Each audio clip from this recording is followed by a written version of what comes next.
بسم اللہ الرحمن الرحیم۔ خبر نامہ، اہم عالمی خبروں کا خلاصہ۔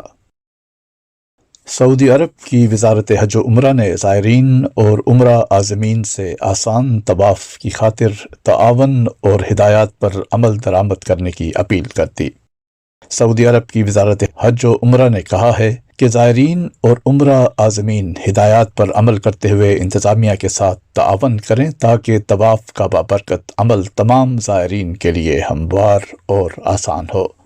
زائرین کو اچانک رک جانے اور ٹریفک میں رکاوٹ سے بچنے کا عزم کرنا چاہیے اور داخلی اور خارجی راستوں کو خالی چھوڑنا چاہیے تاکہ تمام زائرین کے لیے طواف آسان ہو۔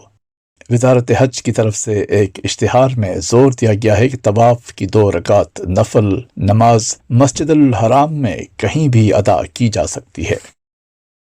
کراچی سے راولپنڈی جانے والی ہزارہ ایکسپریس کی کئی بوگیاں نواب شاہ کے قریب پٹری سے اتر گئیں، جس کے نتیجے میں 30 افراد جاں بحق اور متعدد زخمی ہو گئے۔ ٹرین حادثے میں 80 مسافر زخمی ہوئے ہیں۔ پاک فوج اور رینجرز نے جائے حادثہ پر فوری امدادی سرگرمیاں شروع کر دی ہیں۔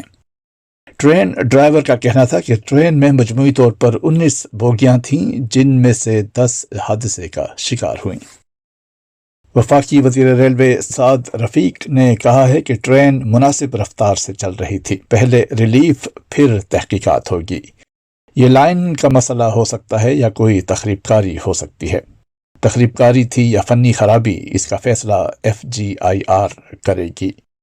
ریلوے حکام کا کہنا ہے کہ 2 امدادی ٹرینیں حیدرآباد اور سکھر سے روانہ کر دی گئی ہیں۔ ٹرین آپریشن بحال ہونے میں 18 گھنٹے لگ سکتے ہیں۔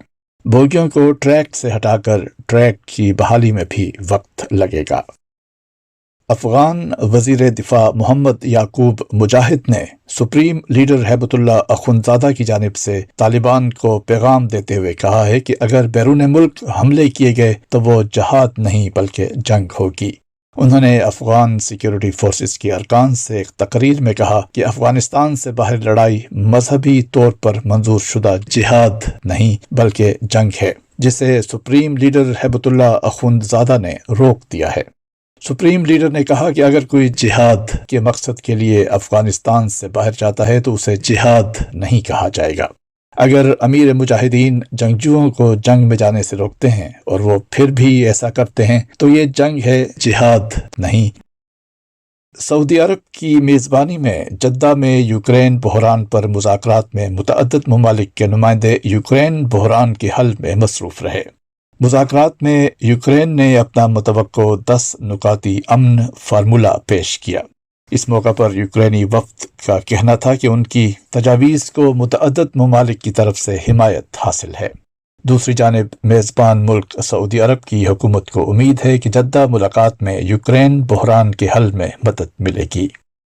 ماسکو سے روسی وزارت دفاع کے مطابق روسی فوج نے رات کے وقت مختلف علاقوں میں یوکرینی فضائیہ کے اڈوں کو نشانہ بنایا۔ روسی فوج کے یوکرینی فضائی اڈوں پر حملے کامیاب ثابت ہوئے ہیں۔ دوسری طرف یوکرینی حکام کی جانب سے ابھی حملوں کی تصدیق نہیں کی گئی ہے۔ اطالوی کوسٹ گارڈ کے مطابق اٹلی کے جزیرے لیمپیڈوسا کے نزدیکی ساحلی علاقے میں تارکین وطن کی 2 کشتیاں الٹنے سے خاتون اور ان کے شیرخوار بچے سمیت 2 افراد ہلاک اور 30 لاپتہ ہو گئے، جبکہ 57 مسافروں کو بچا لیا گیا ہے۔ دوسری جانب اطالوی میڈیا کا کہنا ہے کہ ہلاک ہونے والوں میں افریقی ملک آئیوری کوسٹ کی خاتون اور ان کا 1 سالہ بچہ شامل ہیں۔ ڈوبنے والی ایک کشتی میں 48 اور دوسری کشتی میں 42 مسافر سوار تھے۔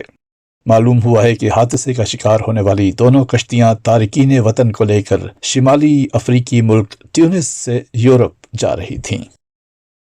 سعودی وزارت تجارت نے ملک میں 51 فرضی ویب سائٹس بند کر دی ہیں۔ وزارت تجارت کے ترجمان عبد الرحمن الحسین نے اپنے بیان میں کہا ہے کہ وزارت صارفین کو دھوکہ دہی سے بچانے کے لیے مسلسل تمام ضروری اقدامات کر رہی ہے۔ انہوں نے صارفین سے کہا کہ وہ کوئی بھی جعلی ویب سائٹ دیکھیں تو فوری طور پر 1900 پر کال کر کے یا تجارتی ایپ بلاغ کے ذریعہ حکام کو اس حوالے سے اطلاع دیں۔ وزارت تجارت کے نام سے منسوب فرضی ویب سائٹس کا وزارت سے کوئی تعلق نہیں۔ افریقی ملک نائجر میں فوج کی جانب سے فضائی حدود بند کر دی گئی ہیں۔ نائجر کی فوج نے فضائی حدود بیرونی فوجی مداخلت کے خدشے کے پیش نظر بند کی ہیں۔ نائجر فوج نے مغربی افریقی ملک کے صدر محمد بازوم کی بحالی کے لیے دی جانے والی ڈیڈ لائن کو مسترد کر دیا ہے۔